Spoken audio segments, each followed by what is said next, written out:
Draft is done. We got 7 picks, everybody. All packages delivered.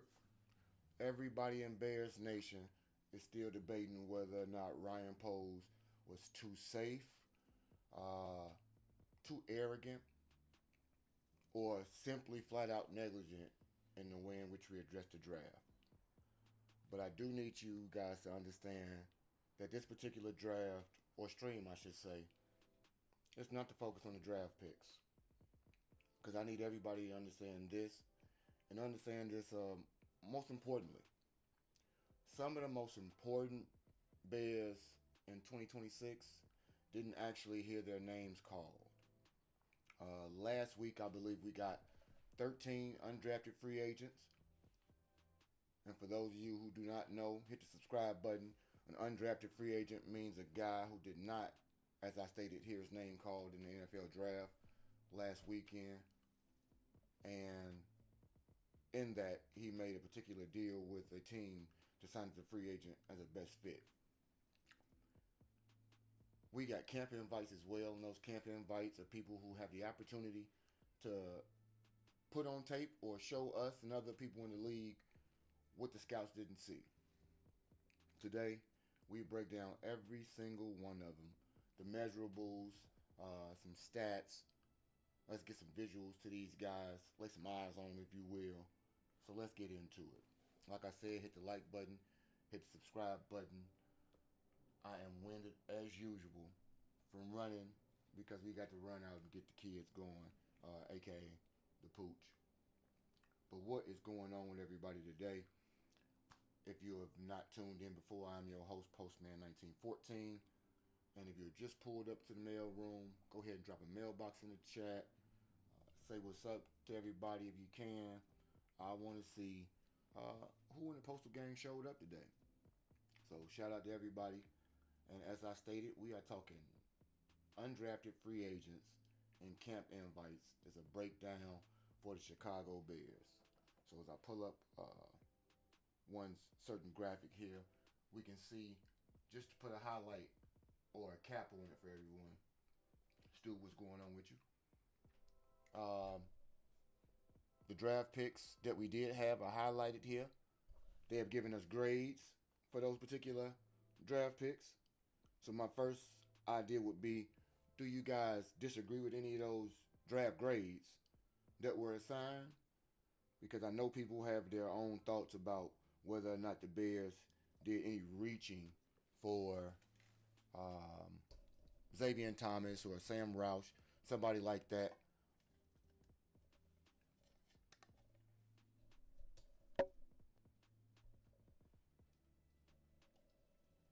Give me one moment.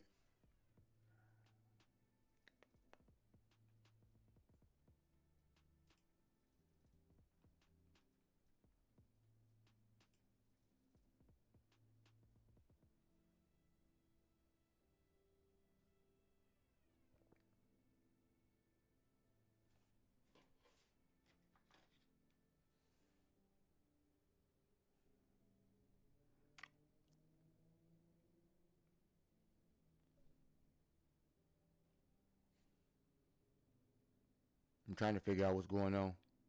Give me a minute.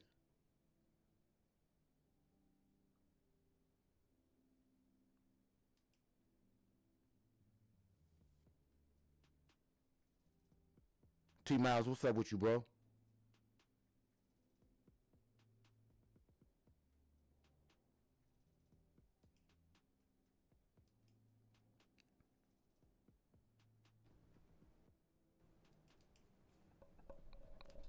Test 666. 666. Y'all hear me out there in the mix? Let me know. In the mix, let me know. T Miles, is this good? T Miles, is this good?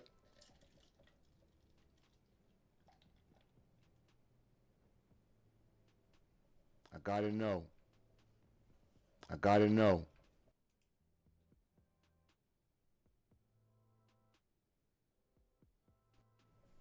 Seven-hour round trip to Bloomington. That is wild. And what is it about? 7-hour round trip to Bloomington.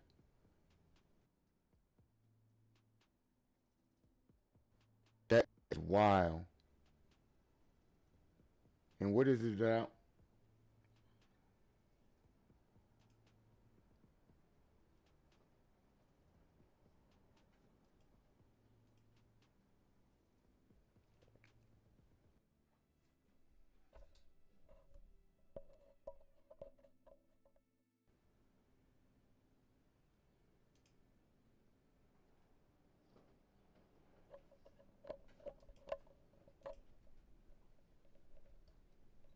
Bring that up. Now hold on.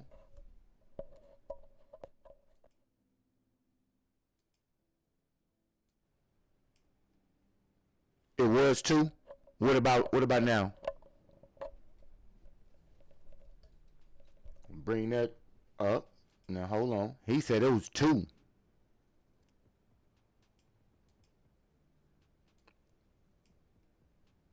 It was 2. What about now?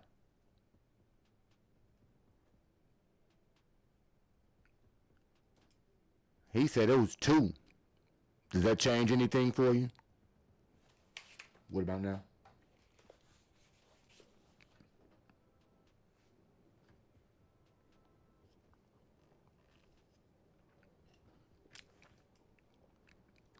Does that change anything for you? What about now? Don't know how. Okay, we'll take that.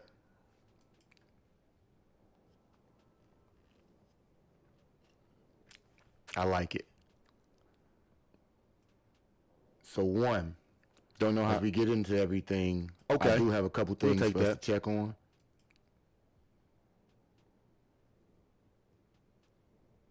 I like it.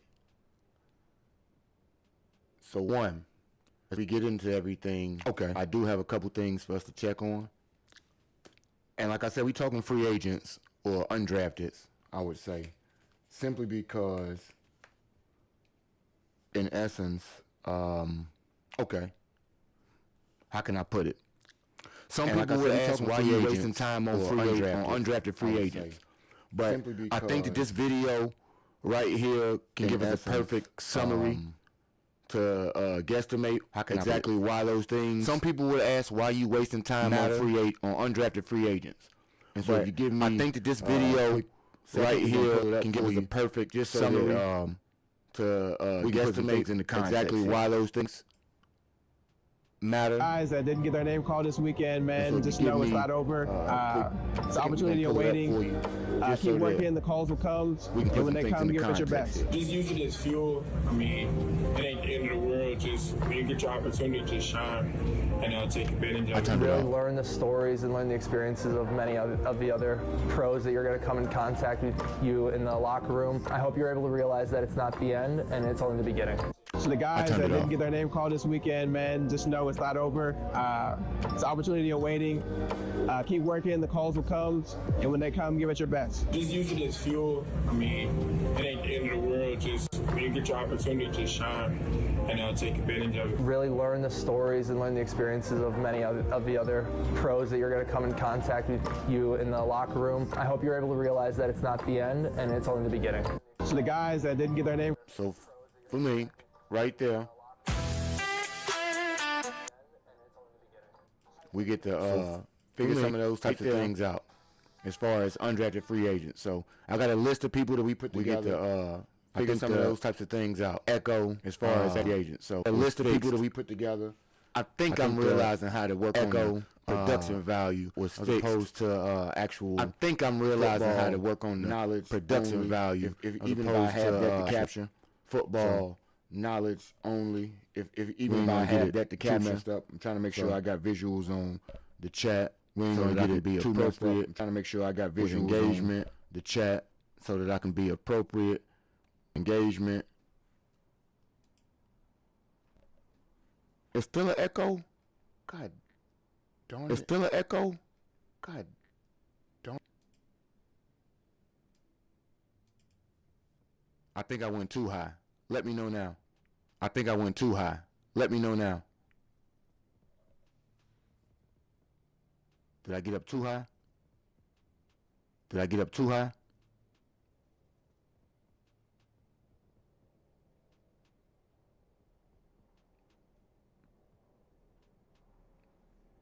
I need to be able to hear it for myself in real time to be able to adjust. I need to be able to hear it for myself in real time to be able to adjust.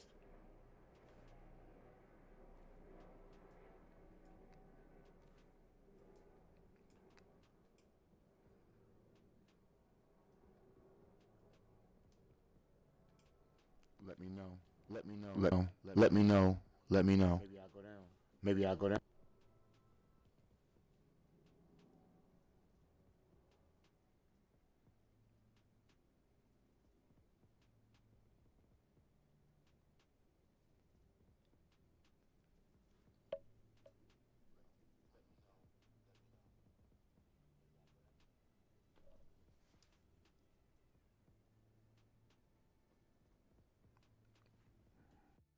Hold on. Pardon the ad.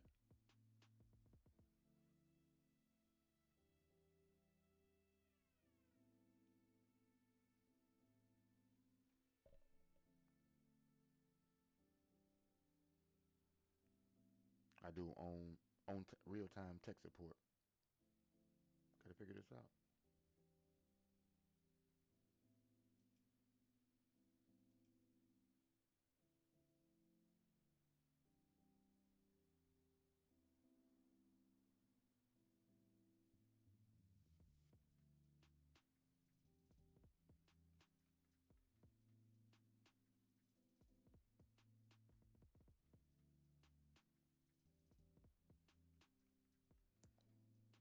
Wait a minute.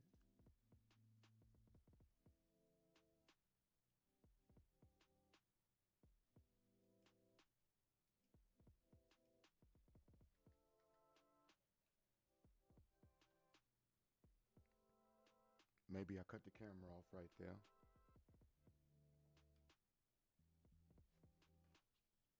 Confusing the hell out of me right now.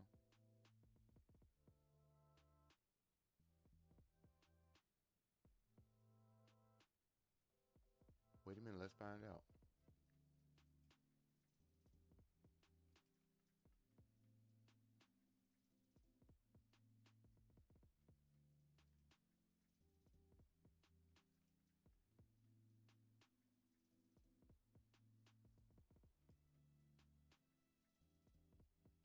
No, definitely muted there.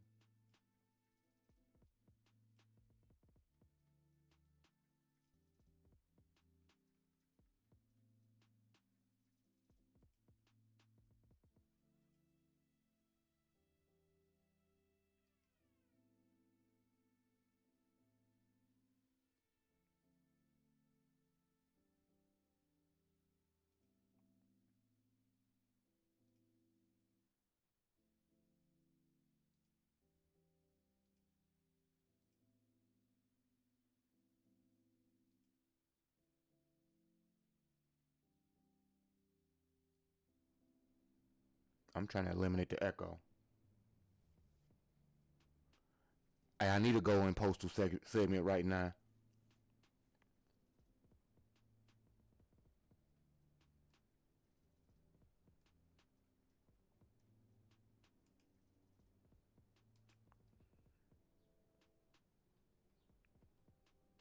I mean, all this is better. Okay. All right.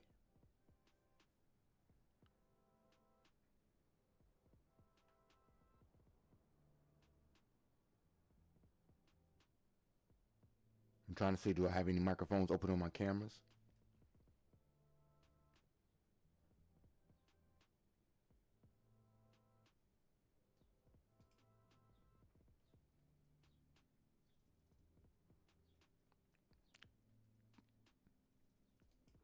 Testing 664.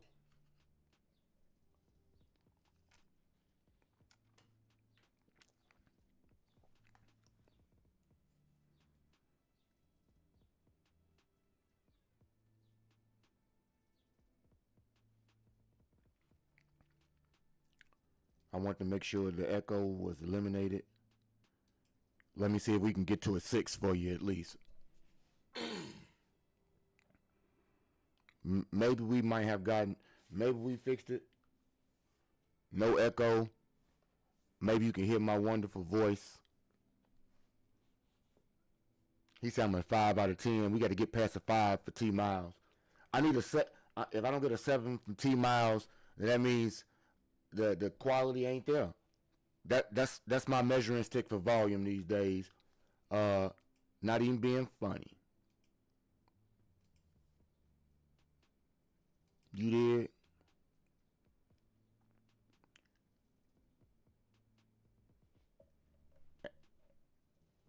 And wouldn't you know that my chat ninja ain't ninjarizing right now?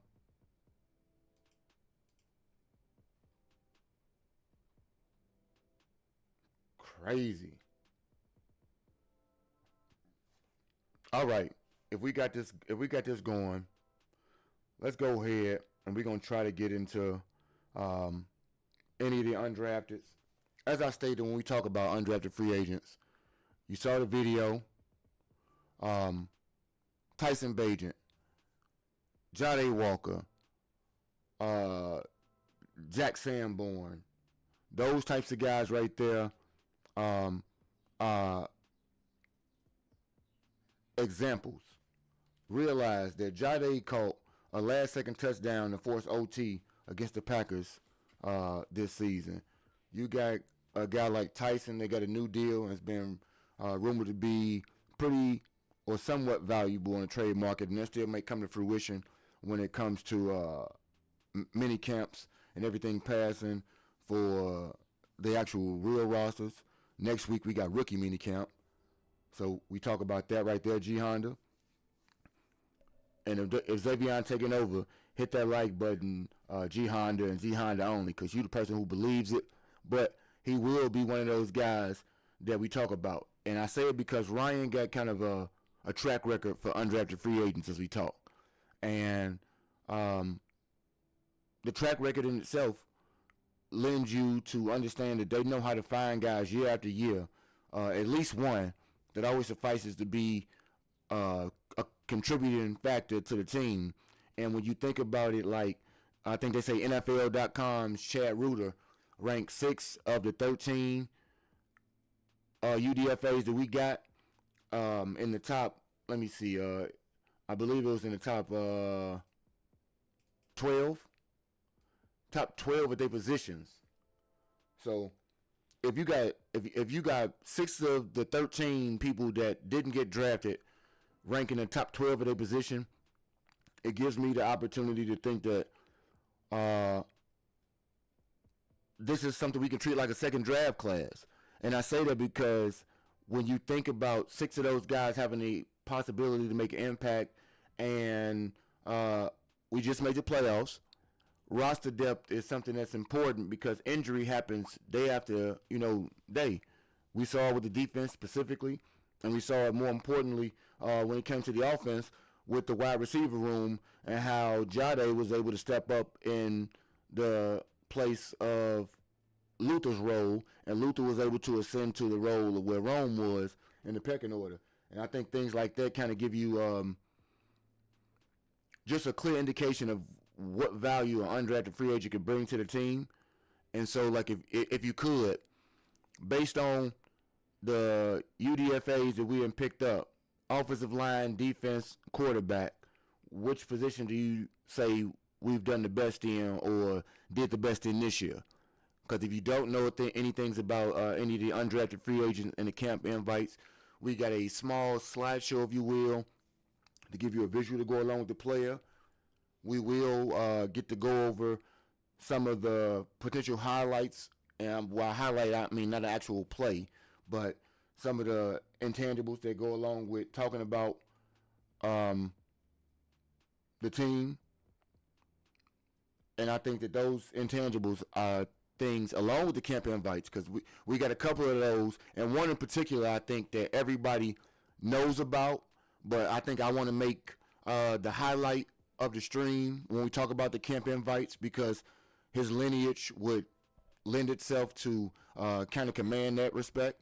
So we got a tease of what I think could possibly be the best camp invite to make an impact on the team. But meantime, in between time, like I said, hit that like button, Hit the subscribe button if you're new here. We got full memberships so that you can go ahead and get things going on the special delivery side of the content and other amenities. You can always send in super chats. Those get to be read aloud. And now, granted, we just worked through a few volume problems. So in fixing those, I think I just crushed my being able to read chats live. As far as posting them, I will be able to see those, and we will have a instant reaction to them. So that part won't be missed upon us, but it is something that I have to let you know ahead of time that we got sound drops to acknowledge when I see it. So trust and believe. We're going to get right into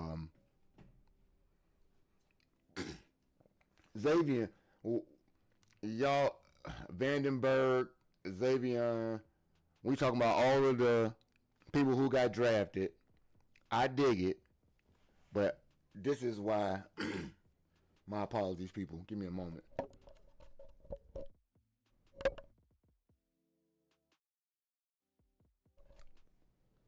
Rachel Cubed, how are you today? Say Caleb got a million weapons with a good O-line, second year BJ system, no excuses. Nobody has excuses, T Miles. Let's not make that linear.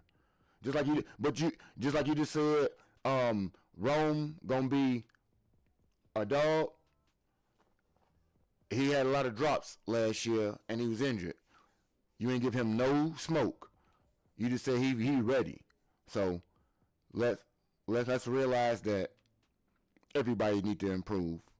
And your quarterback, your whole team, and your whole team's offense, quarter 1 through 4, because he ain't playing by himself. But I get you. We ain't gonna talk about starters. We ain't gonna talk about the draft picks like Vandenbergs and everybody like that. Rachel. We are talking undrafted free agents and camp invites. That is where the focus will be. And Stu, we won't get deterred. So we're going to start with, even if it may not be my favorite undrafted free agent, we got to start, I think, when it comes to one of the most popular names out here. As we get into my slideshow, let's see if my slideshow worth anything to y'all real fast. We'll tell you in a moment if we need to get to the nitty gritty, because I think the next guy that we talk about is very worthy of his nickname. That young man would be none other. We can't get there. See, while Squirrel is a wonderful nickname, I have to acknowledge that the Vanilla Gorilla, a.k.a. Caden Barnett, like, when you see the man face with the paint and everything, he kind of give you the vibe. His physical makeup is barbaric. And my man's look like he is a mauler. Like, context. This type of kid right here, 6'5", 320. That's what they got him at. Can't be a joke. Most electric name in the draft class, if you ask me. Played right tackle, I believe, at Wyoming for 2 years. Number 2, and offensive lineman on the interior, I think, is Chad Ruder among all undrafteds. So, in theory, and you know, we only go by ratings as far as RAS scores and stuff like that. Latimer from the program, Stu. That's exactly who you talking about, I believe.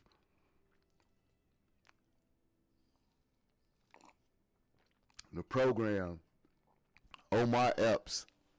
Tell me about that one right there. He's a 3-year starter at Wyoming, but he played right tackle for 2 years before he kicked inside the guard. So I misquoted right there. But I think he obviously could be massive in the run game. if you're a pulling guard, to be able to have that type of physical mass be able to move. And I think I got a highlight of this guy. Matter of fact, let me see if we got a highlight we can pull up real fast that's going to give you a bit of a understanding about why I like him. So let me see, do we got it?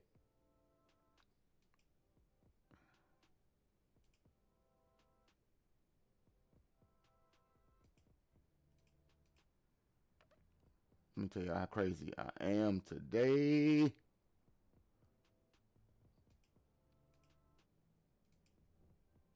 I believe we got a little bit of Caden out here. Let me see, do we got a little bit of Marla? And if we don't got no highlights on him, that means I'm a bum. And I just proved. I got a couple of highlights on a few people, but he is not one. So let me get back to what I was talking about while I'm being a loser. Like I say, 6'5", 320. I think that he is probably one of the most likely guys to make the 53-man roster. I say that because we cannot identify specifically what guys we have on the interior of the line. Like, if anybody knows right now, let me know exactly who it is that we have penciled in as starters when we talk about people that's going to be, depth pieces, backups to Tony and Jonah. Besides Newman, name the other guy that we already pitched in there and threw into the line. Because I don't know a lot of people that like Karan Amagaji. I don't know that many people are into I really can't even tell you any other interior guys we got unless you want to take guys who've been swinged like a Benedette or what have you and kick them out. Yeah, McFadden and Newman. So we got two guys that have an opportunity, and appreciate you, Ken. Welcome in. That is the expanse of your guard play as we know it right now. So if you think about it, you want to definitely be able to think that he got an opportunity. One, because he has positional versatility. I told you he played right tackle 2 years before he even played guard. At that point, I think it gives him what Ben Johnson and the team seems to covet, which is positional flexibility of some sort.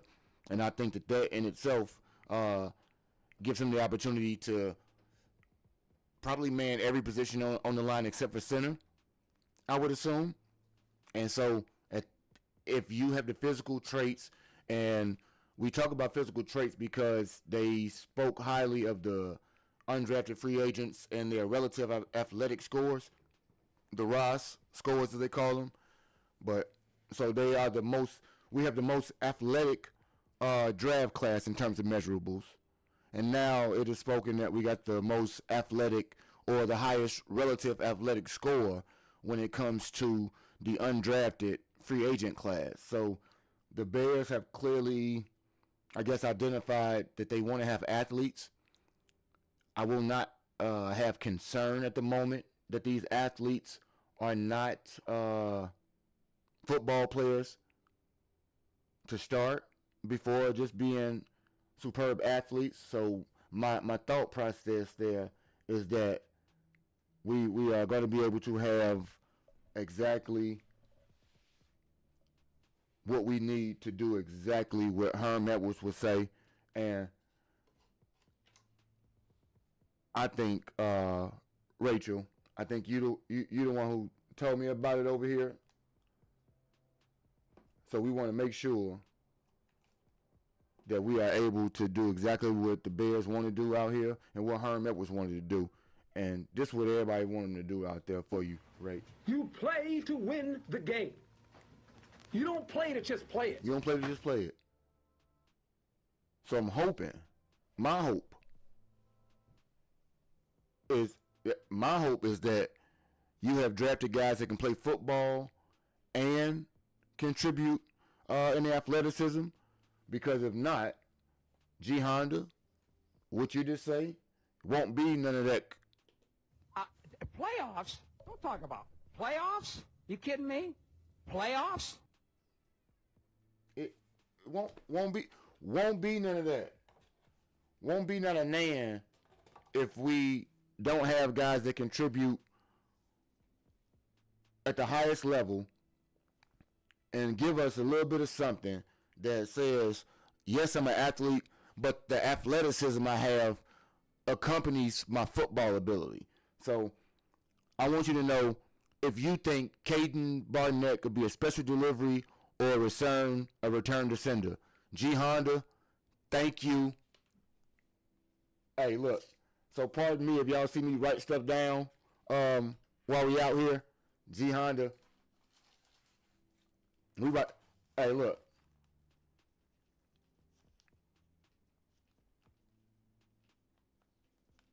Stu, I see you. Hey, we're about to have the drops that people want out here. That's the whole goal, is to have what the people want. Okay, so we got one for a special delivery. Ken gave me a starter thought. Can we agree? Nope. You put it in the mailbox, man. You put it in my mailbox. It's my mail at that point, right? Right, Gianna? You put it in my mailbox, so it's mine. That's what I would say. Hey, look. If y'all don't know, if y'all can see the logo, G Honda is rebranding. Straight cash, homie. Wait a minute. We got that straight cash, homie. Rachel. Straight cash, $5 super chat. And she say, don't thank G Honda for anything. So, on behalf of Rachel, we retract our thank you, and don't put it in the mailbox if you don't want me to read it. We appreciate Rachel for the super chat.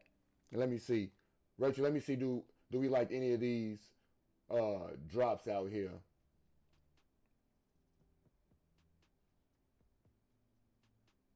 We still got to get some drop. We still got to get real drops for this. I'm rich, bitch. You probably heard it before.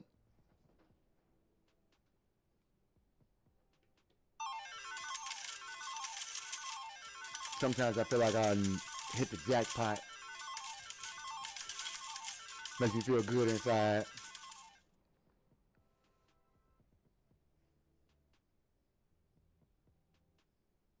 We got a little bit of this.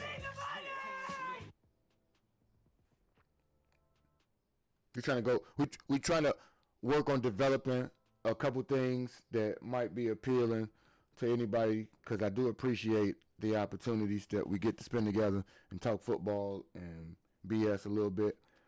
Nonetheless, we did get a special delivery on Caden Barnett, and we will not deviate from the offensive line, because while I did not think the Bears needed an offensive tackle, nor did the Bears apparently think that of the opportunities they had and the availabilities, they didn't perceive that to be something they wanted to spend draft capital on. They did, in fact, go ahead and show up and show out and re-signing some, because we got Jaron Kump as the next guy in the rotation. Jaron, let's give you a little bit of a visual on this guy right here. And if he got to look at him, tell me who you think he appears to look like out here, Stu. Jaron Kump is the offensive lineman from Utah. So I believe that this guy is what they call a Swiss Army lineman. So we keep it offensive because I think you might have another gem. 6'5", 313 pounds, and he had a relative athletic score of 757. All these scales are on a scale of 10, I believe. So to almost have an 8 and be an undrafted free agent, I think that right there is a solid score for a big man, no less, and it makes him relatively special. And I say it because of this. He played every position on the line, not partial, but every. So they got him listed as playing 59 games, 40 starts, 29 at center, 7 at right tackle, 3 at left tackle, 1 at each both guard spot. And 1 at each at both of the guard spots. So in 40 starts for this guy, Jihan,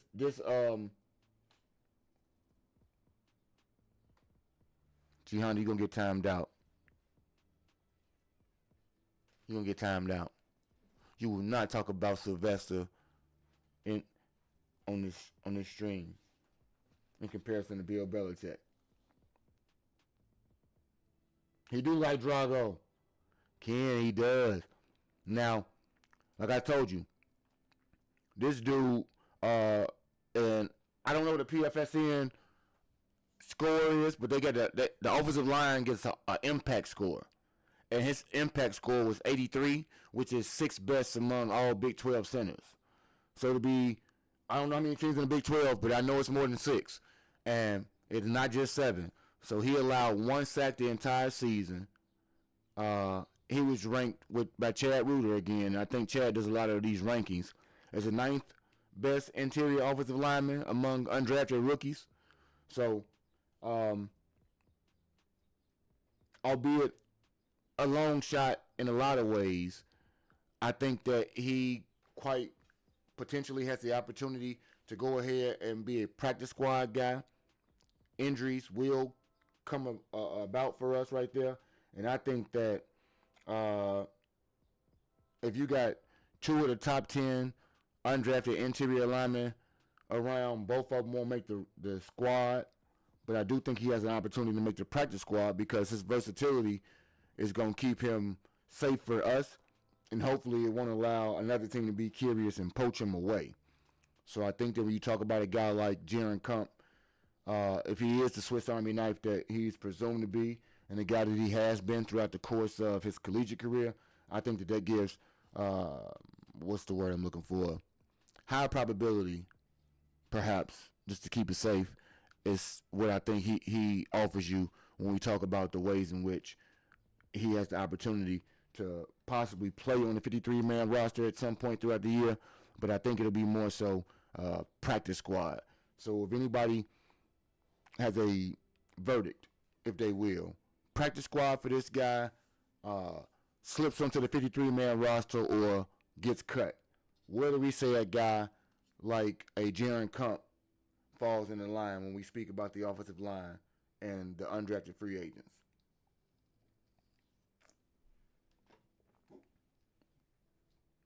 That's okay. He's so passionate over here about nothing. He needs to bring it down.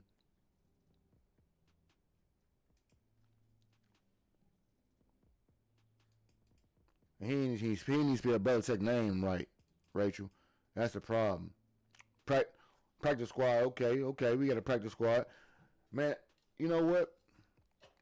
Let me see. I think I'm going to start putting some polls up for some of the players. Let me know if we should do this poll style out here. And it's going to be very simple because we know who we're talking about right now. Oh, Ken, that's a good answer.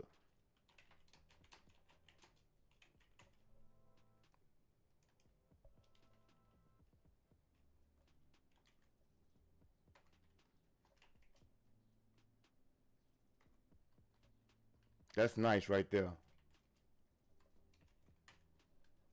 We're gonna start a poll on that right there. Let me know what we got going on. That was pretty damn good right there. So we don't got to do so much typing. I'm going to do a little bit of typing myself over here. Let me know. Ken make a bold prediction. Vanilla Gorilla might beat out Newman for the 53. That's insane. They got thoughts of Newman being able to play center and guard. And Barnett Well, they did give Barnett, I think, a $200,000 signing bonus or a $200,000 contract with a like $50,000 signing bonus. But when you give $200,000 to a undrafted, it kind of signals that you have high intentions for him. If he will actually reach the heights of what you think, could be a sunk cost, or could be an opportunity for those guys to go ahead and get a diamond in the rough for warehouse price, if you will. So, you sometimes it's cheaper to buy the whole book of stamps than it is to buy one individual.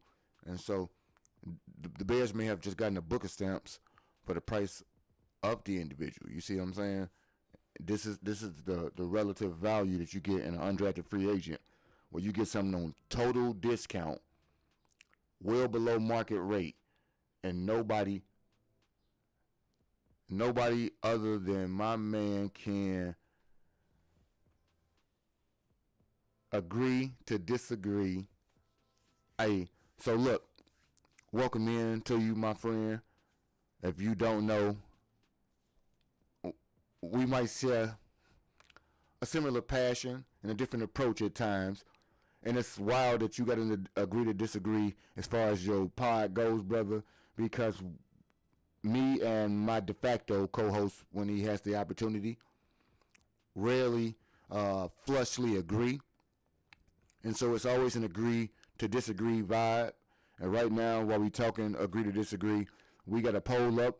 We are talking undrafted free agents and camp invites to see who might have an opportunity to either make the 53-man roster, get cut, or get poached to another team. Jaron Kump is the guy we speak about right now, the offensive lineman from Utah, 6'5", 315 pounds, I believe. Played all 5 positions on the line. We got a poll up to see if you think he has a chance to stick with the squad, because I don't believe that he'll reach past the practice squad level barring injury this year. But I do believe that he has the intangibles to be called up in those instances. It's just hopeful that somebody wouldn't try to take him away from us so that you couldn't stash him. But in a minute, I'm going to pull that poll down. Hope you're having a pleasant day, brother. And we got to get you over here so we can do some bear therapy. We're going to have us a late night pod one day perhaps, because my man's is a West Coaster, I believe, as far as the time, Pacific time right now. I say right now because I know it changes. But nonetheless, we get back to it. Let's see what the poll says about my man Jaron Kump, my apologies. Practice squad got 20%, cut victim 20%, and being poached to another team, something I still could see happening. Very real, but practice squad for the win. I wouldn't be against it, my friend, if we can go ahead and find a guy that versatile for a very inexpensive price. Seems like it'd be pretty damn good for me. Stu say he just want a good competition and win some damn games, but I want to win. I want to put my foot on some necks a couple times. We ain't gonna cap to not wanting that. Definitely want to see that happen right there. Definitely want that to be something that go on. You want to get it all the way cracking.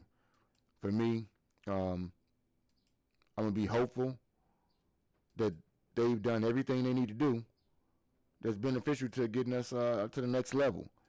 And some of those things, like I said, come from the guys that we don't think much of. So guys that we didn't think much of, oftentimes it's the third string quarterbacks, and very rarely do any quarterbacks drafted after, let's say, the 4th round, perhaps, garner much conversation unless they do something real drastic on the field. Oh, Mike.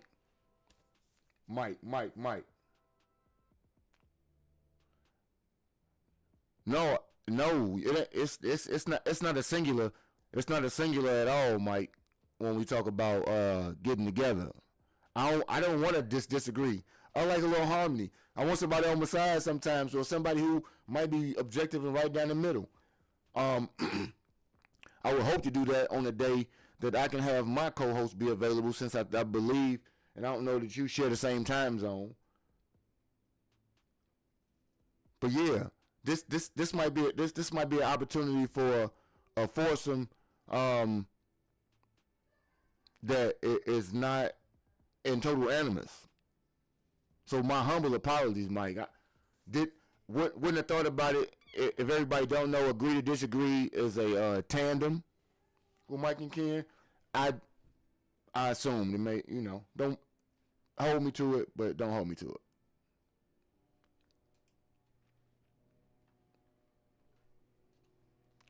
And if y'all don't know, Mike kind of shares some of the philosophical thoughts that I might have about certain things. I don't know that that's in its entirety, but it was at least on one occasion. Oh, okay. So you at the crib.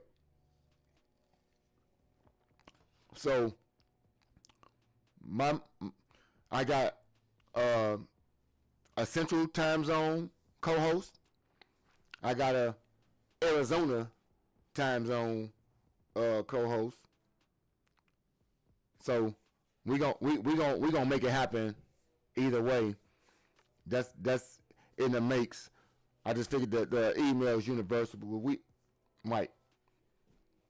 we got a Discord and everything else, Mike. We can feel free to always be in the Discord and let that be a constant way to link. I don't know if y'all guys got that one right there, but luckily Twitch got the old man into some things that I wouldn't have thought about stream wise. So we'll figure it out. My bad. And if y'all new here or new to the stream right now, go ahead and hit that like button as we get to focus on Miller Moss. So Miller Moss, as I get my slideshow together for you with a young Miller. Let's get old Mr. Moss out there as we speak on him. And Miller Moss got somewhat of a storyline for you, Postal Gang, if you don't realize it, and I think most people do. Although he is a 6'1", 211-pound quarterback that was at Louisville this past season, Miller is actually the quarterback who replaced Caleb Williams after Williams was drafted by the Bears, no less. Started 9 games. Did get benched eventually for, I believe, Jaden Maivia or something to that degree. Don't get me butchering this guy's name. But he did, because of the portal, allow him some flexibility, go ahead and take his talents to Louisville. His impact score, if he has one, let me see. I think that's only for offensive linemen. So I believe that they say he would possibly have a season. I did it short on it, 2,679 yards or so, 16 touchdowns, 7 interceptions, 64% completion percentage. And so they have a solid season. He, at this point, might be going for a practice squad or a third emergency quarterback role. But could we see, in a world where Tyson Bagent is still moved due to desires or camp injuries, where a Miller Moss could be a guy that we potentially could see being our third quarterback? Most definitely. And I'm wondering about Miller because, as I stated, he was the guy to replace Caleb afterwards. So I guess the coaching staff saw that they didn't have to deviate too much from the plan initially. I believe Ben, if you sign him, did see some physical traits or intangibles about the guy that could be of benefit. And you always want to have somebody in the pipeline that's going to be able to move up. Maybe never to ascend to be even a backup per se. But if he could, in some ways, become that backup, as a Tyson Bagent has become, and can acquire some trade value at some point, I believe that a guy like Tyson Bagent, like I said, has an opportunity to quite possibly still be moved as camp comes about for everybody. nearing up to, let's say, maybe a month or so before the season starts. Those types of things might be sorted out. And I think that Miller Moss is the guy that gives us this opportunity to kind of have a transition. No, he's not going to be that's why I said practice squad, because unless Bayesian is moved, Case Keenum, unlike my desires, did not move into the quarterback coach role. So that's still JT Barrett's position. So he would be a practice squad guy, but I think he kind of speaks the same language as a Caleb. I think you need a coach. I think you need a, what do you call it, a camp body and a potential restock, per se, of the cupboard. And if he can be a guy that we can stash on the practice squad that kind of understands the same offensive language in terms of the way which maybe Caleb learned it because they studied together, maybe it's the opportunity for him to be able to relay messages to Miller a bit better in terms of learning because of their linkage. And maybe they have no ties for real.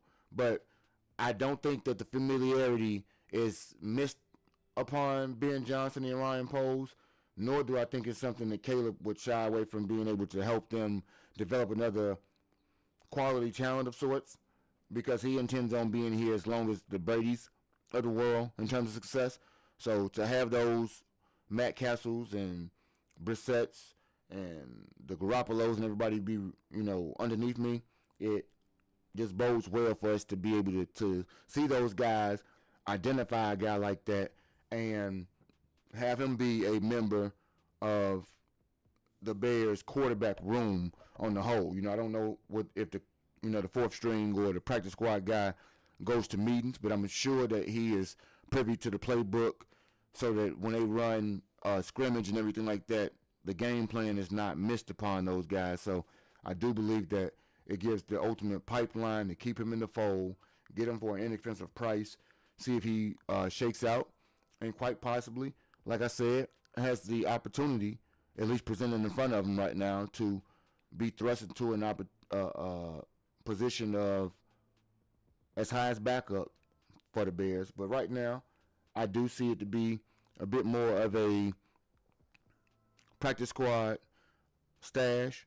I don't know that he have an opportunity to be much more, barring any movement. And like Mike did just say, that potential trade of who you call it, Bajent. I don't know how I just lost it. Those types of things right there will actually give us the opportunity to develop a guy, see the value in a guy, and possibly keep that churning system of being able to manufacture the next best thing, even though if it ever turns out for another guy in their team, so be it. Like, I believe Tyson will have a good career if he ever went to get an opportunity to be a starter. But at that point, we have to get the right deal for him. So we move to understanding that we want guys to be a member of the Bears group as much as we want guys to be a member, and ladies, of the Postal Gang in that member group. So we always give you the opportunity is to break down that join button on your phone, become a member, get some premium packages if we will. We got to keep it there. But nonetheless, we're going to get back to the packages because we still got more UDFAs to address. And the one that I think needs to be addressed right now is somebody, again, it's where I thought we would get a guy like a Xavier Thomas. Not Xavier himself, but I thought that the opportunity would be there for a guy like him later, because what I did not see is Skylar Thomas being available to be undrafted, but we address wide receiver, and I think this safety is the perfect blanket for those wide receivers, like a Skylar. 6'1", 210, Xavier. And that's why I brought up Xavier, because I think that he gives you one of the best bodies to follow and track a guy like a Xavier, which I think you can find guys like that as an undrafted free agent. And I do think we may have found somebody that measures up. We'll get to him in a minute as well. But when this is the third best undrafted safety in the country, and no team drafted him, you gotta kind of let that sink in that a guy like Skylar Thomas led his team 2 years in a row in tackles. How can I put it? 78 tackles and 1 interception wouldn't put him in a Kevin Byard mode, but I do think that it gives him the opportunity to display skills that fit more in line with the speed that we lacked in the middle of the field as far as the safeties go, to be able to match up with speed guys that run those 4.2s and 4.3s across the middle of the field, has a bit of shiftiness to him. He's able to tackle very safely. And so while maybe not an instantaneous guy to step up and move up, I think he can be a guy that is a practice squad, potentially a 53-man candidate guy if he provides value on special teams. So if he has special teams value as a gunner or something to that degree, then I think that he improves his chance of being able to make the squad. And at that point, you kind of work through it. And Mike said something else. He said Tyson is definitely a trade piece because Ben is a system coach and he can find another quarterback in future drafts. I think the way in which they draft these pieces and everything else clearly kind of articulates to you in so many words that they have a prototype that needs to fit into what they want to do. And much like any other place, I think Ben has the opportunity for me to talk about a system for a coach because he's kind of stripped the team down of players that don't fit into said system. So while the players were here, he demonstrated the ability to utilize them to the best of their abilities. But if they don't actually fit into what he wants, I think that some of the other players that they are able to identify via draft, whether it's early for other people or a reach, however you want to classify it, or if we talk about a guy like Skylar Thomas right now and being able to identify him as an undrafted guy that gives us a total opportunity Straight cash, homie. to maximize his value, like I said, if he's able to stick on special teams. And speaking of special teams, we got to, again, talk about the drop over here because Rachel says, can you please explain special teams to me? Special teams, Rachel, in football, we got 3 phases to it. As much as people don't say it, not say 4th because of the fans, but we'll get back to that. Offense, defense, cash, homie. and special teams lends itself to the kickoff, field goals, the team punting. Any of those 3 functions, or even a drop kick, if they still execute those, would classify as guys who don't contribute as actual starters to the offense or defense, but in the 3rd phase of transferring the ball from team to team, those guys, i.e. the punter, the kicker, a gunner is a guy who runs down the field on the edges of the field so that he can try to tackle the kick returner or the punt returner. You got the long snapper. And speaking of long snapper and special teams, Rachel, we got some guys that the Bears signed as undrafted free agents that will play special teams specifically. We will get to some of those guys right now, I believe, so that, well, not right now, but momentarily. I think I got one more guy before we get to one of the highlights of special teams. But if you're kicking field goals, if we're punting the ball away, if we're doing an onside kick, if we're kicking the ball off, all of those types of guys or actions contribute to special teams. And if a guy who is not as high up on the depth chart and able to contribute at his natural position, and this guy we're speaking of right now, Skylar Thomas, is a natural safety. If he is not able to make an impact on the team primarily as a safety, he increases his value to the team if he can play on special teams for kickoffs and everything else like that. How Adam Vinatieri and Mike Vanderjagt used to win Super Bowls for the Patriots, those guys are on special teams. And maybe not Vanderjagt, but, you know, I can't think of your first kicker before Vinatieri defected. Nevertheless, that in itself is what we call special teams. Let me know if that explains anything to you, Rachel. Because Rachel Cubed and the Cube family always got questions, and I want to be like Radio Shack and have answers. Now, I wonder if any of y'all know the adage or even the jingle, if we want to call it that, when Radio Shack existed, and they say, you got questions, we got answers. We want to have some answers. Nevertheless, let's get to some answers about this guy right here. And this is another guy that I believe I did a short on. Defensive line was something they tried to address again. Some guys I drafted and signed strictly on special teams ability. That's exactly right. And while we talk about it, as much as anybody might Great say cash, homie.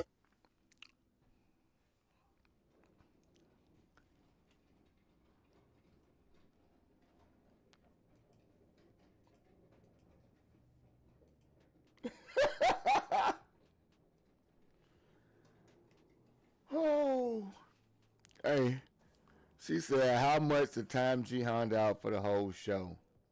Rachel, as tempting and as foolhardy as my wife would say I am for rejecting, the giraffe has peered his neck over into my stream on many occasions when there were 3 people in here with me, him, and Ken, and Stu lurking in the background. So, well, you Great cursing him cash, out, homie. I think is what he lives for. And if we deny him the opportunity to be cursed out and, what's the word, chastised in the most loving, most toxic of ways, then I think he would be sad and his knock knees would cross. He would fall to the ground and no longer be able to peer in and have a little bit of TLC for his soul. You don't believe it? You believe it's a price, and he won't be mad if we said if we timed him out for the entire show. Rachel, you know I got lungs over here as far as talking ability. G Honda want to say stuff.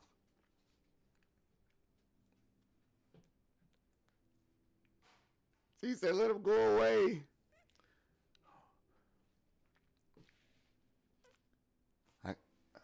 You know, she tried, and she almost got me, G Honda.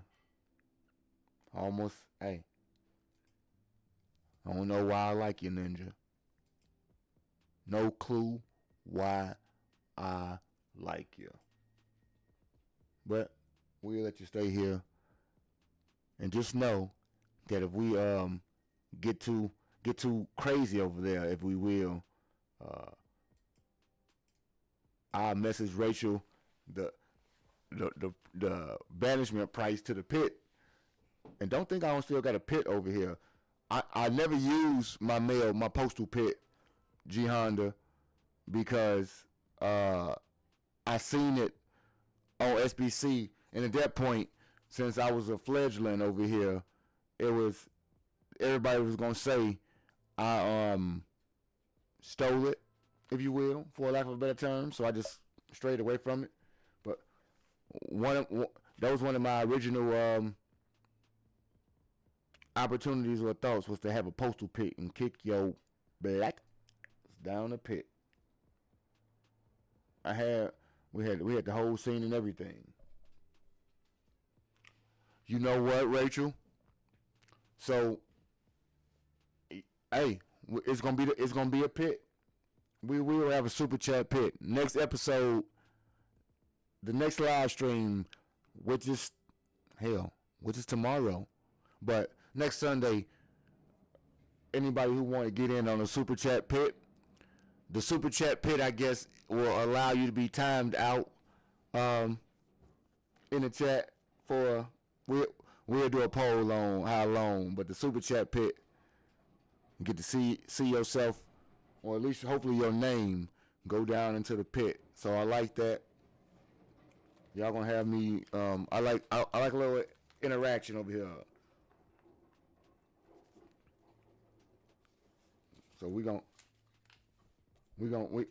she gonna rally the troops on you, G Honda.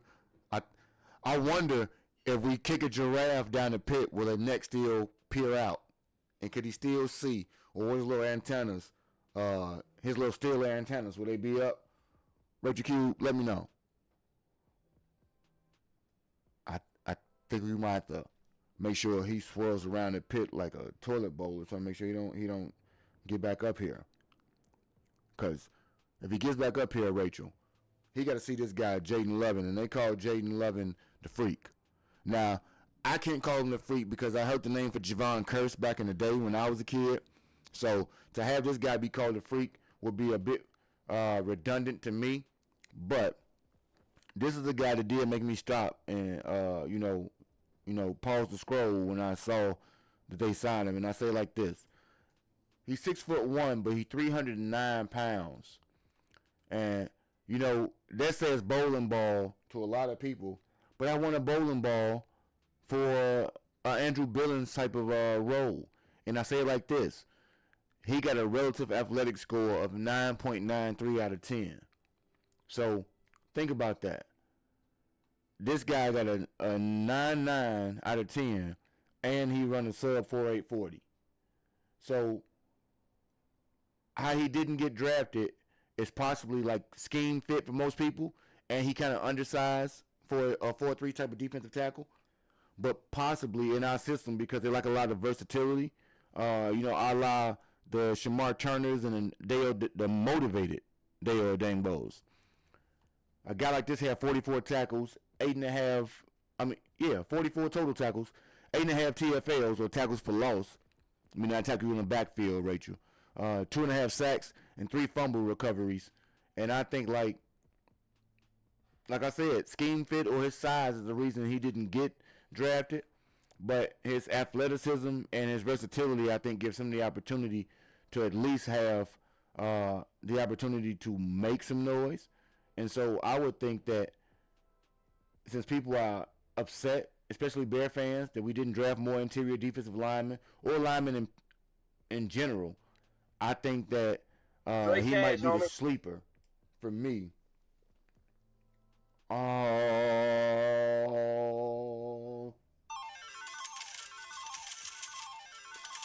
G Honda. G Honda. G Honda, I'm gonna have to tell you, man. Next live. I'm just saying. They on your top. Shout out to Count Dracula. The $5 super chat says, I'm here to see G Honda go down. Count me in. People want to see your wobbly knees drop on down, G Honda. So we're going to need a little bit. It's all right.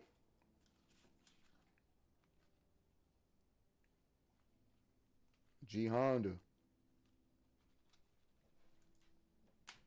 Oh, and Dracula got a memory on out this world over there. He know that bonnet you ain't never wear. And Drac, he ain't come to the draft, man. He didn't show up at the draft. He had a prime opportunity to be at the draft, and he didn't show up. G, they at your top.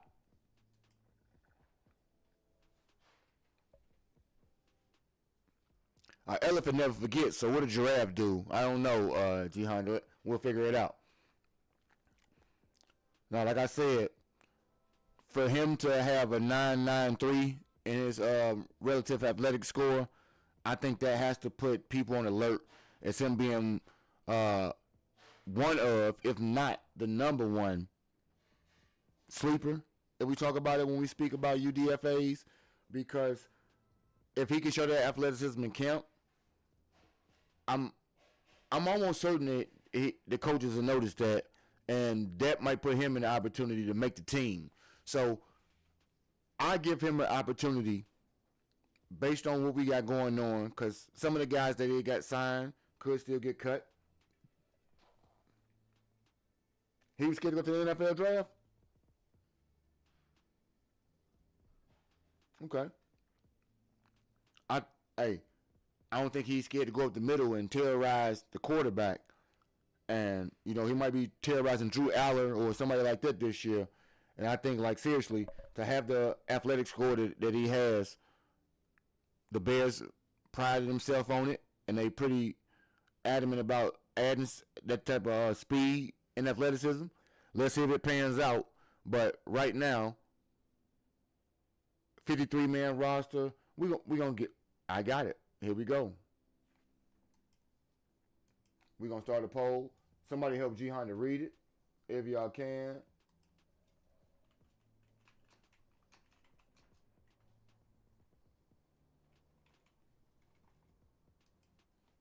$53.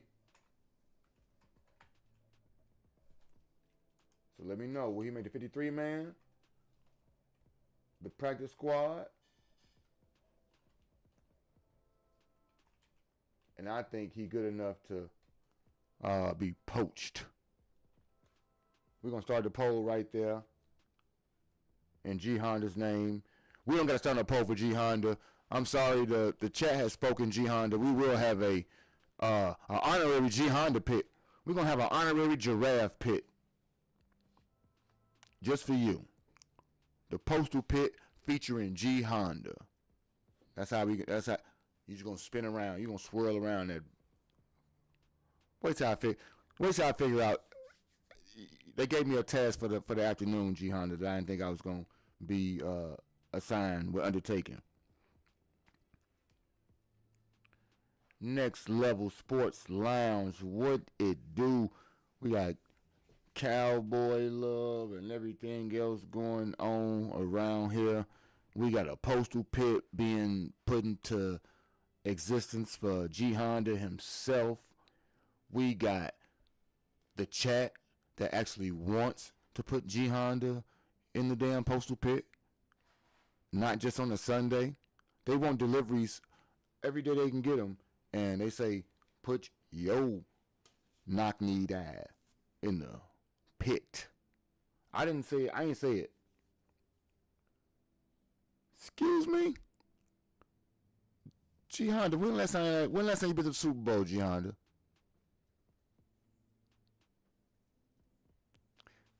And the thing, I turned down the opportunity to get your ass banned for the whole stream.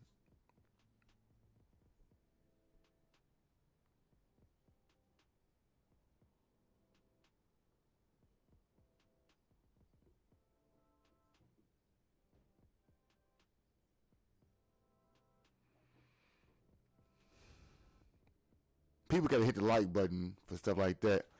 I don't know. I got no idea why I did.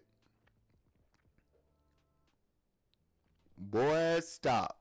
I bet you we ain't gotta get nothing like the Paradise. We ain't gotta get that. Don't worry about it.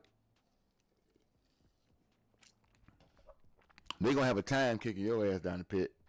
Let's get back to it.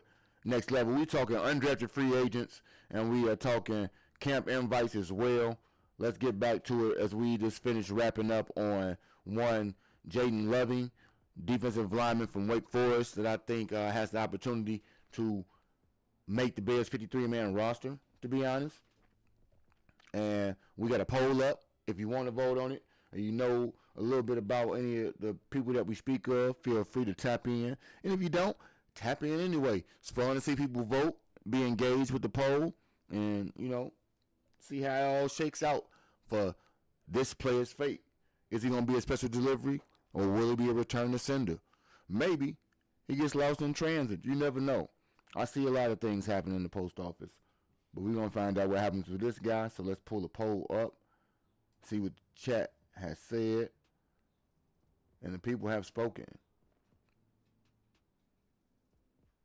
53 man roster with 80% of the vote is where we see a young Jaden Levin being able to make his talents known. And Jaden, I believe, got the second, if not the highest, contract in terms of money from the Bears.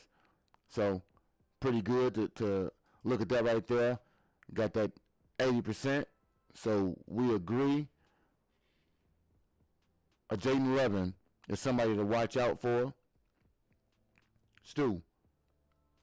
I mean, Stu, he really over here just like he's sitting in the, you know, the chair that got water underneath it, the bullseye, the water bullseye. I don't know the name of it. I don't play carnival games. I don't play no games.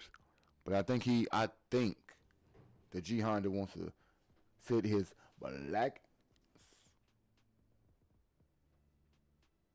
in the pit and think about what he got going on. Nonetheless, we move to special teams, Rachel. And this is one of those guys we talk about. When we talk about special teams, we got to talk about the kicker. And this hefty specimen is none other than Gabriel Placencia. Gabriel Placencia, see?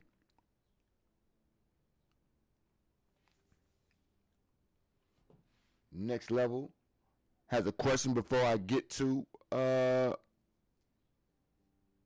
UDFAs, and he says, do I think Luther will be the main receiver with DJ being gone? No, I don't. Next level. And what I mean by that is I don't believe DJ was the main receiver last year. So I do believe he'll take over DJ's role. But I believe Rome to be the number one. And I say number one just in terms of the position he'll play.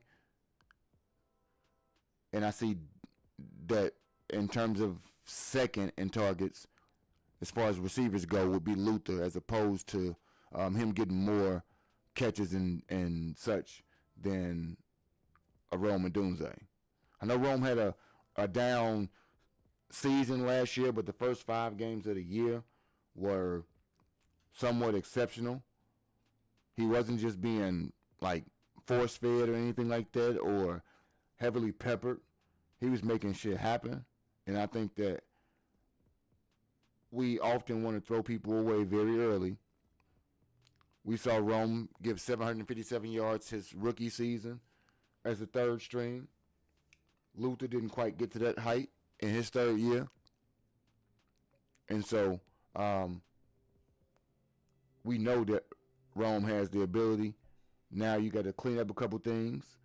And, you know, you clean those things up, I think that Rome has full autonomy to be your best receiver. I don't see that changing anytime soon. So for me, he will take over for DJ, but he won't be the main receiver, if that makes sense. But thanks for the question. And we talk about Mr. Placencia because this guy is the hefty lefty, the new hefty lefty. Rest in peace to Jaron Lorenzen. Jared, let me make sure, because you know, when I put the captions on, they get me butchering all types of words because I have not perfectly elocuted, nor have I given proper diction when I speak. So, if the captions fail me, it is only because I did not speak as clearly and as articulately as I could. Now carrying on. Oh no. Hey, we all things Bears.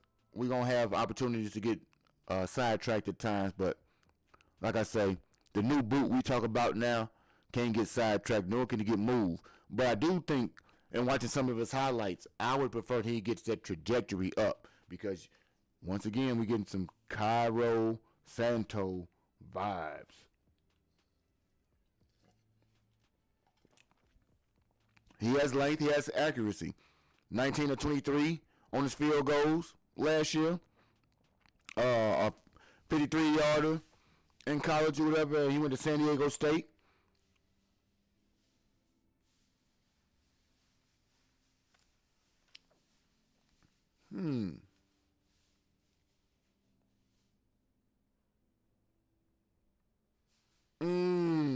Too many capitals. So you say he was force-fed. Okay.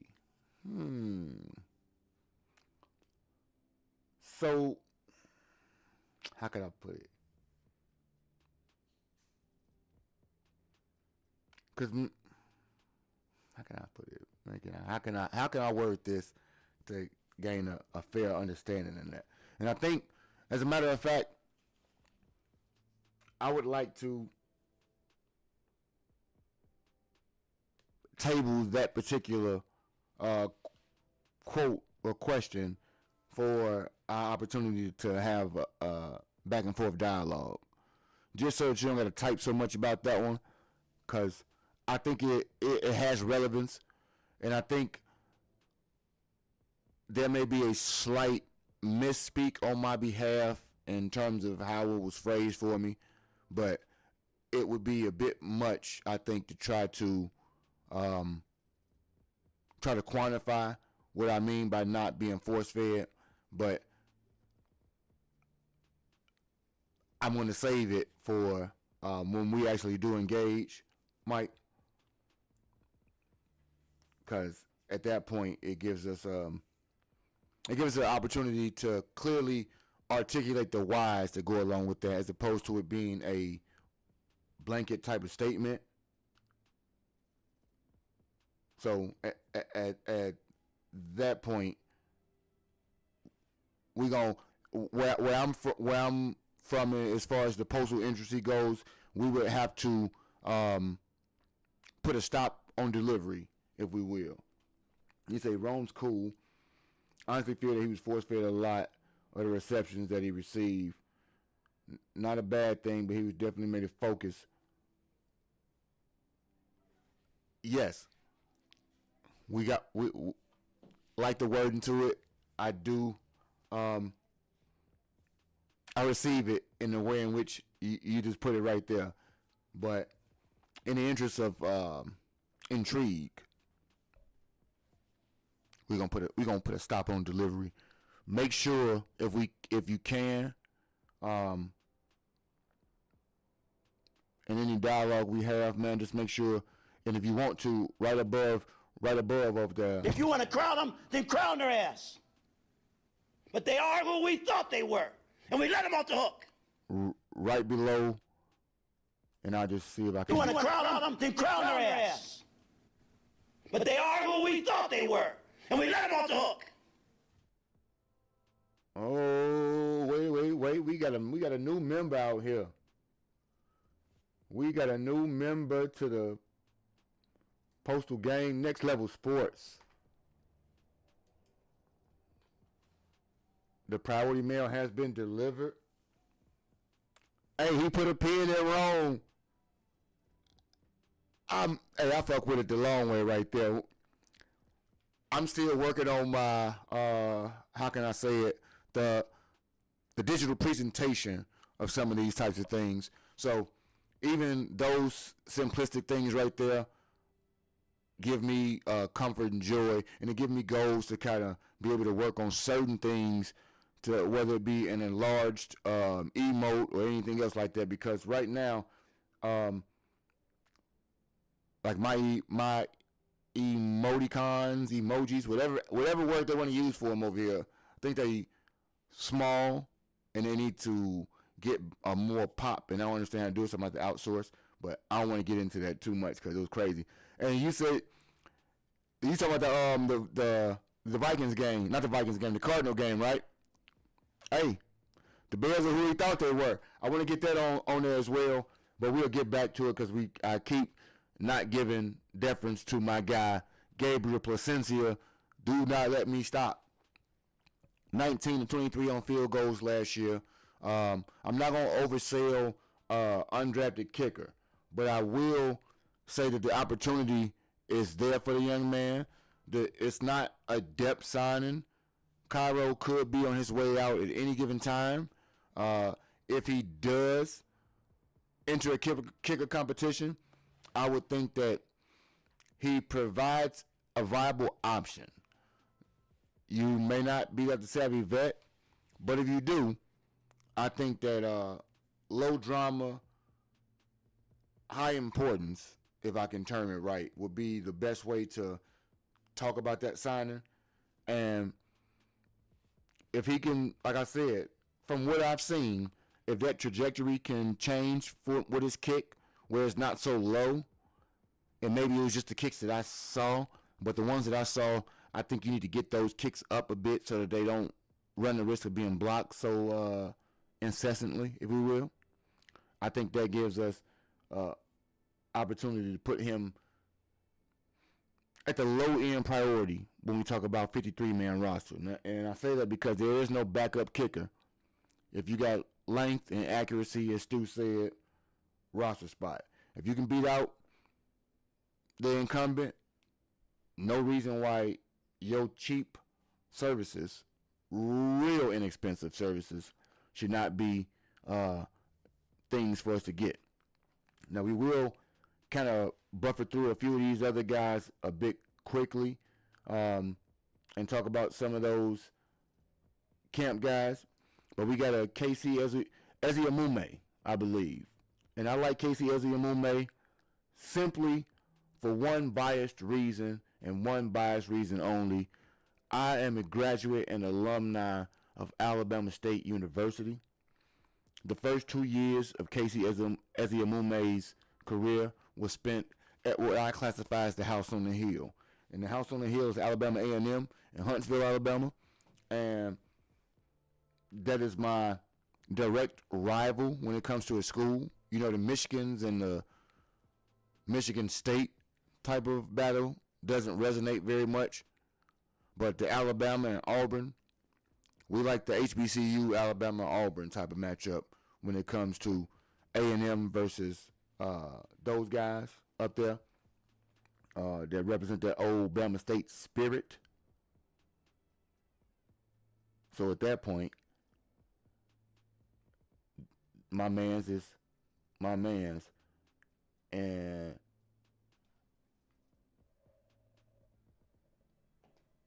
I'm rich, biatch.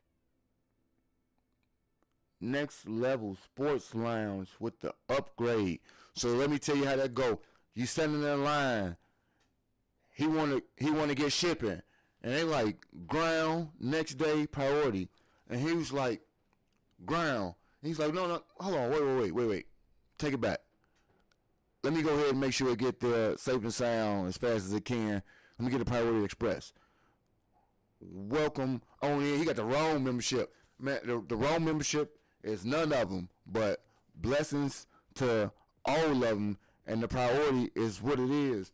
My mans, if we can see, behind me, we got a couple lines of good old apparel merchandise, if we will. Don't know if we can see that, but let me know if we will, if we can. That's right. Finished in 05, walked in 06 because they was not going to rob me of the opportunity to walk. And when I was in school, back in my day, we didn't have fall commencement.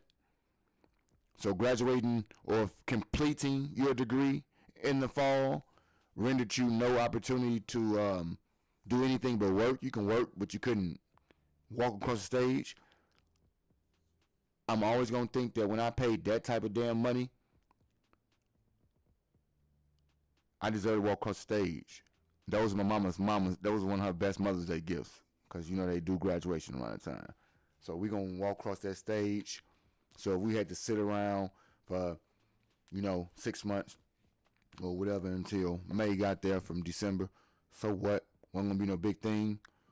I had something to do at the time anyway. But that's right. Those guys, the House on the Hill. You are A&M guy. Magic City gonna be one of my things forever, Mike. I gotta get my girls down now that they are adults. They can imbibe and experience it in a way they couldn't, before. So I'm all for it that way. The grandbaby can see the parade and everything like that. And I can take in the full balance of Birmingham these days instead of, how you did it as a student.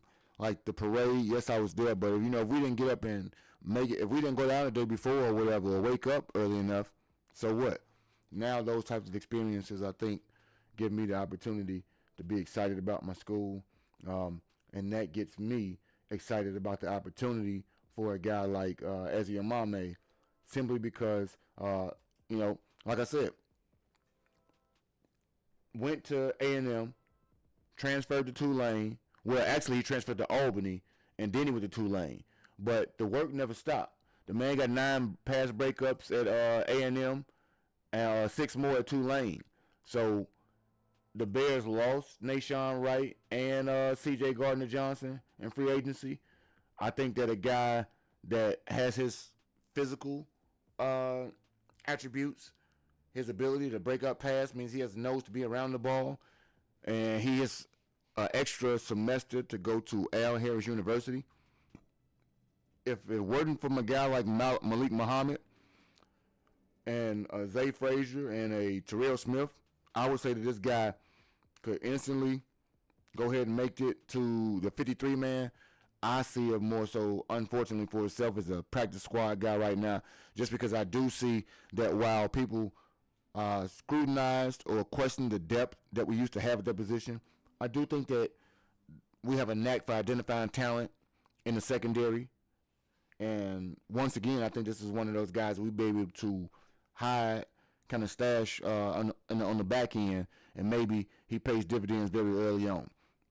Another guy that may be a practice squad type of guy right there. He did get better, but you drafted him, but y'all cut him the year before Al Harris got there, if I'm correct, right? Next level. So I think, like, when you think about Deron Bland, the Diggs guy, I can't think of his first name right now. It ain't coming to me, my apologies. But Trayvon, yeah. When you think about everybody, Al Harris, CJ, was out of the league, got himself back into good graces. Bayer had one of those years to set himself apart and show he still had some of those earlier seasons that he had in Tennessee or what have you. So I think that when I spoke about it last year around this time, it was more so focused on the coaches as opposed to the players. It won't stop being focused on my coaching staff, because I think that when you talk about a guy like Antoine Randall, or you talk about a guy like Ben Johnson, or you talk about guys like J.T. Barrett, any of those guys for that matter, Al Harris, you see Declan's already moved on. I think that the mental frames of how those guys want to operate to cultivate talent is exactly what we needed to have the franchise take a turn for the better. And I think that to be able to identify talent on all levels and have those guys be in rotation. For example, Ian Wheeler right now I think it's the USFL. Correct me if I'm wrong on the rookie league that he's playing in right now, but he just scored 4 touchdowns for the Bandits, I believe. So when you think about, he may be a guy that they bring back at some point to the squad to help out, and it's a guy that they have eyes on and want to try to develop at some point. This tight end we talk about is really going to be critical to the practice squad in terms of laying bodies out for this 13 personnel, and that's Hayden Large, a tight end from Iowa. I think all tight ends from Iowa have an opportunity to be good. C. Hawkinson, C. Laportas, you name it, they do it. But I do think that he came through the pipeline. The coaches and the coaching staff hadn't deviated much.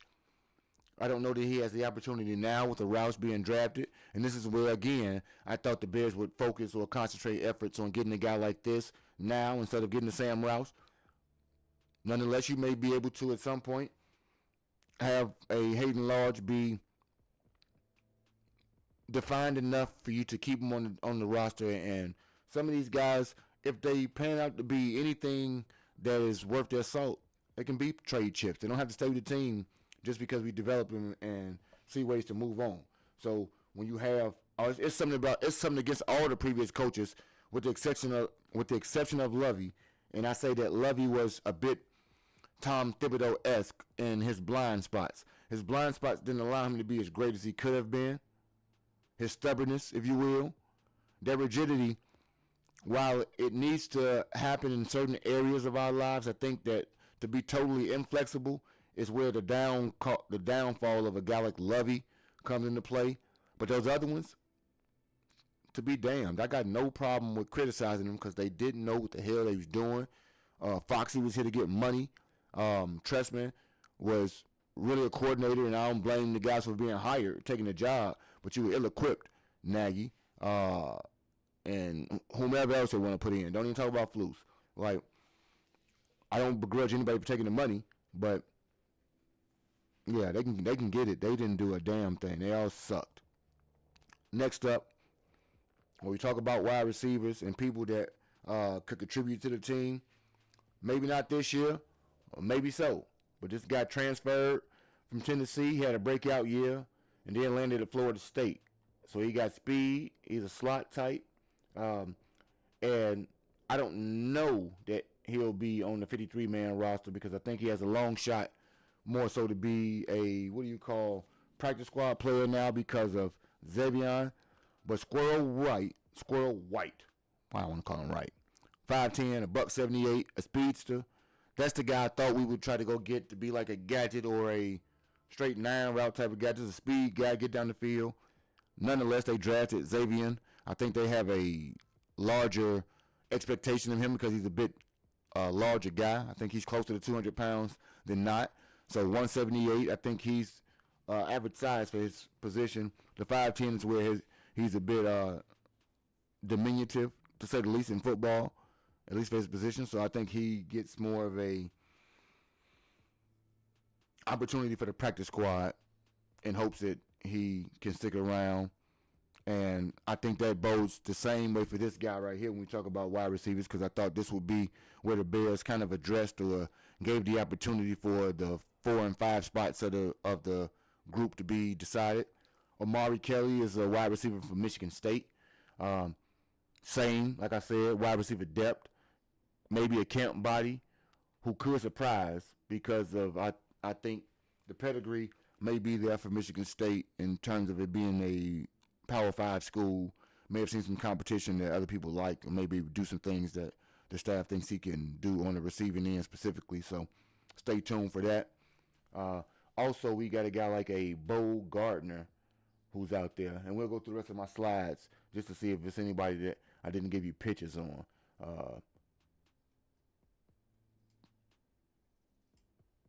When we talk about a guy like a Hayden Large, when we talk about a guy like a good old Squirrel White, not Wright, and when we speak on this guy, Omari Kelly,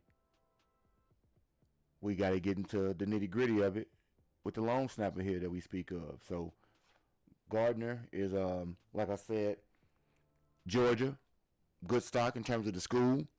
Can't sleep on a guy like this. He is 12th among all undrafted special teamers. So I don't know that just puts him in terms of snappers, but all of them. A Georgia product. I think that Scales or Manley, I don't know. You don't know who the hell our long snapper is. He's been there for forever, and he continues to do things that he needs to do. But this guy's been at Georgia, so I think he has performed in high pressure. If he can outperform the incumbent, that obviously he had a chance to be on the team. If not, I find the specialists that don't beat out the incumbent end up being cut. Don't be cut, Bo Gardner. That's all I can tell you. I don't know much about you, but I do know you don't want to get cut. So don't get cut. Mason Murphy, offensive tackle from Auburn. Another one of those SEC guys we can speak of. Offensive tackle depth. SEC product and been tested in real competition. Depth is at a premium for the offensive line, so maybe he has an opportunity to go out there and do things that I wouldn't necessarily anticipate. But like I said, when you are looking for depth, you want to find those quality guys like this. Look, he's a tree. Look at him. you can't think that you don't want a guy like that on your team. So, I mean, this is it. This is all. Ain't no more. But let's get into the last portion of the stream for us, and that is the undrafted camp invites. And these guys, if nobody knows, this is like the tryout section. These guys are not signed to the team. They have no official contract. They are showing up to merely have the opportunity to be extended further camp tryout. Appreciate you, Stu, always, man. They are competing just for the opportunity, like I say, to wing in a prayer. But don't get it twisted when I talk about it. Some of those guys are not just here to participate. I think everybody's here to compete for at least a reserve. But, you know, practice squad players make a lot of money as well. And some of your camp invites may very well be your new practice squad guys. Appreciate it as always, brother. And we got a spotlight story for our camp invites. But before we get to him, we are going to hit that like button, hit the subscribe button, and share the content to people who have not been able to open the mailbox as we speak. But we will go ahead and check on these other guys before we get into the spotlight of the camp invites. So, Darren or Dane Walter, my apologies. Why I'm adding letters of people's names and everything, I'm crazy. Don't worry about it. He went to University of Wisconsin, lacrosse. He said, yep, professional walk-ons. As we talk about in one of my latest episodes, and we talked about on the pod, a walk-on can be out a 5-star recruit at times if you want it enough. I'm pretty sure, and I will, if it ever becomes something of interest, try to find those walk-on players that we speak of, these camp invites that have made a name for themselves in the league. Because we did a highlight on some of the undrafted guys. Now we get to go into a second layer, peeling back the curtain of the guy who's fighting for a chance to get a chance. And like I said, Dane is from an offensive lineman from UW Lacrosse. Different kind of story for you here. That's a Division III school, so a D3 is always going to be a bit unknown. But this guy is an absolute tree. 6'7", 315. So, and he was in a conference that's regarded as the best in D3 football. So his athleticism, to be a 6'7" lineman, you have to be athletic because the bend, I don't know, is there. So he has to be able to sit in that seat to not let his height be a negative, if you ask me. And, teams don't typically look to D3 competition, but you look there because competition itself and the level is the wild card with him. Because the only things you can question wouldn't be physical tools or anything like that, because those types of things might be undeniable. But the level of competition in which he displayed these things may be the sticking point to find out exactly whether or not we believe that a practice squad opportunity is there for him. He a long shot for that, but at least he might be a great storyline. 6'7", 315, pretty damn tall if you ask me. My next guy, we go back to one of the places that I like to focus in and throw all darts and all resources. We get none other than the defensive end, Terrell Tillman. He offensive lineman. They didn't speak of what he will play now. He played tackle. I'm assuming a guy that's a D3 guy will always kick in the guard. When we talk about especially 6'7", I wouldn't. He might be able to play tackle at 6'7", but that is giving me a bit of homework that I wasn't prepared to answer. Failed test. I failed. That's not approved. That's not posty approved right there. Nonetheless, when we talk about posty approved, Terrell Tillman is a defensive end from Texas, edge rusher, 6'3", 289 on the weight. Originally was at Oregon, transferred to Texas Tech. So he got only 5.5 career sacks, but 3.5 of them came last year. So some people would say that means his production is trending up. The others would say that his production was non-existent when you have more than 4 years of school that you play. But for his upside and his size, if he gets after the QB in camp, he may be able to impress being enough to be noticed, to at least be in the back of their mind when they finish the practice squad out, so that everybody that is practice squad eligible, he'll be able to make some noise and let you know exactly what opportunities lie before him. Like I say, 6'3", 289, I think he has to fit into a DA mold. And if you're able to get off the edge or have more than one move as far as your technique goes, maybe something that we didn't see happening. And that's what kind of makes him a bit intriguing. And the last guy I think that is somewhat intriguing on his own, independent, and as far as a lookout, will be this wonderful gentleman here by the name of Wayne Matthews, I believe. Wayne Matthews is a linebacker from Michigan State. Played at Old Dominion. He had 135 tackles that year, 9 tackles for loss, 3.5 sacks, and then he put up 106 tackles when he transferred to Michigan State. So he is what I classify as one of those T.J. Edward types. Has the nose for the football, finds the football. He's a thumper, linebacker type. I think that translates well to special teams value early on in his career, a la DeMarco Jackson or what have you. And he may vacillate between practice squad and the 53-man roster, but eventually he may be one of those guys that is relied upon for depth when we talk about the linebacker position. And if he's able to develop such a skill to put his hand in the ground, perhaps he's able to be a part of that edge rushing rotation that may give him a bit more versatility, because we talk about positional flexibility being the impetus for being able to make the team. You obviously want to have that, especially if you're a camp invite, because the more things you can do, the more valuable you become.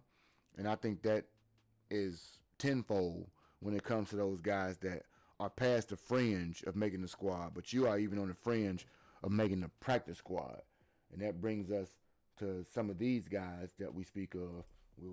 We're going to have a bit of a ode to them all at once. Some of those guys would be like a Devin Pringle. That says, hey, boy, he gets 1,000 receiving yards. He knew something as a 4 or 5 option. But I saw a G. You said just kidding, no. This time he put the caveat out, so we know he playing this time. He played with Old Dominion. Yeah, he did. And pretty solid even as far as his stats went. When you got those type of stats out there, I think that, this bottom line, tackling is a skill and it's effort. And no matter what situation he was in, wrapping up was his job. And he did it well. Wrap up, G Honda. The last group of people we talk about are the guys that I think fit the mold of maybe camp bodies, but they have potential to prove me wrong and get more checks than the per diems and room and board they get right now. Those would be guys like Devin Pringle, cornerback, 5'10", 182 pounds. So the 5'10" is maybe the whole back for him. Undersized but productive. 45 tackles, an interception, 4 pass breakups last year. So practice squad, perhaps, maybe a cut, you never know. They're kind of deep in that position. Offensive lineman Jax Harrington, Louisiana, 6'4", 327 people. Physical run blocker, depth in the zone run scheme, and Ben is a zone guy. If you can find somebody like that, I think it bodes well for him. Jaheim Ward, defensive back, Eastern Kentucky, 6'2", 189, 3 career forced fumbles, always around the ball. And I think if you can work with Al, gives him one of the higher opportunities to make a name for himself maybe even if it's not with the Bears, I think that the valuable coaching he'll get will put some tape together for him to put him in the foresights of a lot of people. Christian Vaughn, damn what I'm doing today. Running back from Hawaii, 5'11", 225 pounds, physical guy, limited in college production, but I think he got a speed size profile that could bode well. Who else we got? FCS guy, they don't give me much information on the DB from Youngstown State, DJ Harris. Pat McMurdy, offensive lineman from Holy Cross, another FCS guy, competition body. Running back depth from Kansas, LaShawn Williams. These boys make you tired talking about their names. Nico Taylor, defensive end, Oregon State. More of a pass rush competition. Stay tuned. Max Ulane, I believe. Linebacker for Northwestern. Smart. Understands complex schemes. Being is complex. Maybe so is DA. It can work out for him. But here's where we get to the spotlight guy. Because I don't care if we talk about any other camp invites. How can I put it? The entire story that will go on throughout camp, rookie mini camp starts next week, will be none other than the son of Olin Kreutz. Josh Kreutz, center, played at the University of Illinois this year. Olin, as we know, 6-time Pro Bowler, maybe potential Hall of Famer one day. His son gets a tryout for the team that he made his career with. Now, he is undersized, 6'2", 280, so that's the reason he's a camp invite. But if he can gain some weight, continue to grow under Papa's tutelage, stay around the facility all summer, I can imagine him earning a contract. Your stock is there. Maybe your drive and your diet will improve with your age. And you have athleticism and hereditary gene, perhaps. You can be a legit NFL prospect. And I think that, could you imagine his daddy rooting in the morning, or other Bear fans? His size, like I said, is a concern, but his heart, work ethic, things of that nature are the things that get him together. Go ahead and drop your link for me if you can, man. Let me you should be able to drop your link next level so that people can pull up and show some support tonight. I do appreciate you showing up and showing love. So if you can't show the link right now, I'll go ahead and mod you fast so you can drop your link so people can get in here with me. So if you can.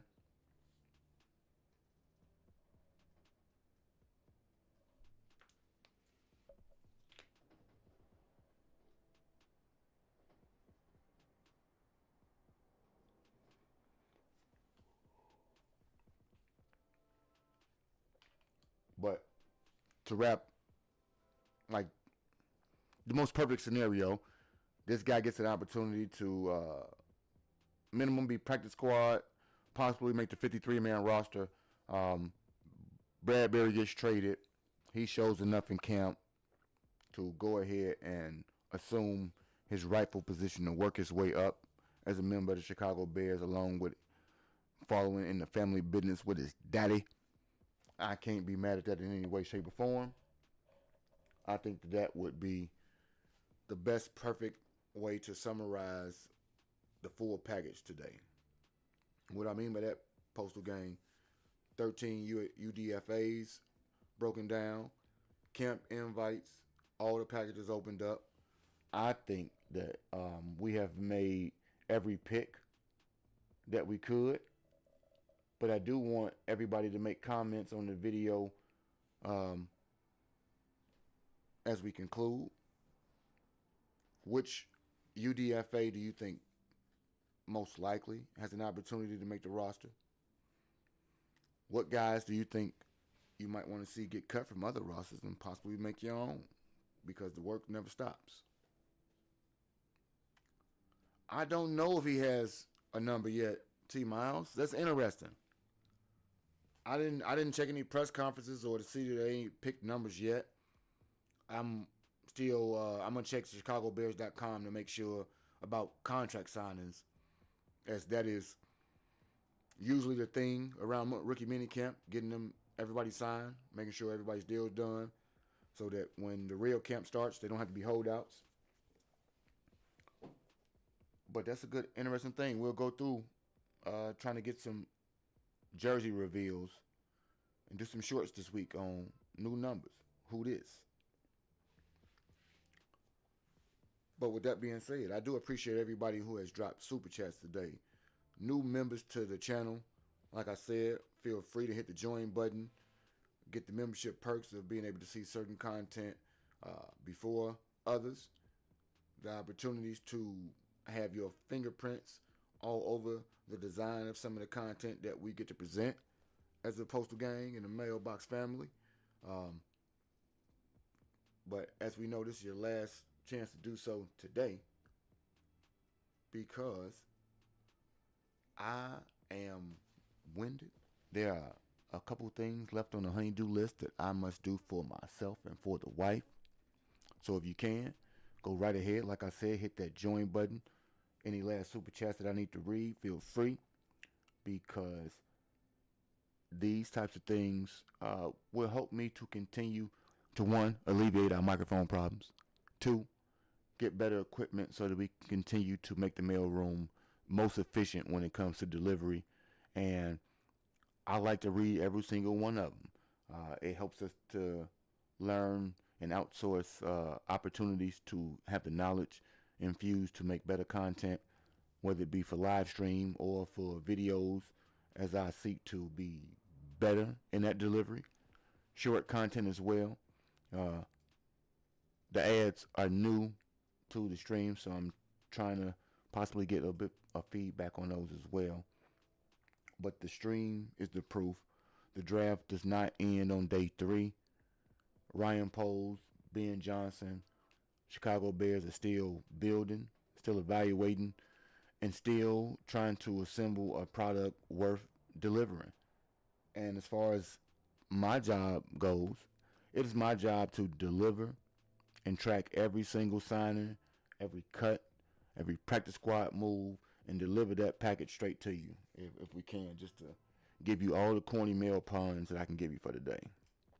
So, to finish it up and to say thank you to you all, until next time, and until next delivery, I am your host, Postman 1914. Once again, you see the Postal Gang gear. This is Mailbox Sports. Bear down to you all, and we are out.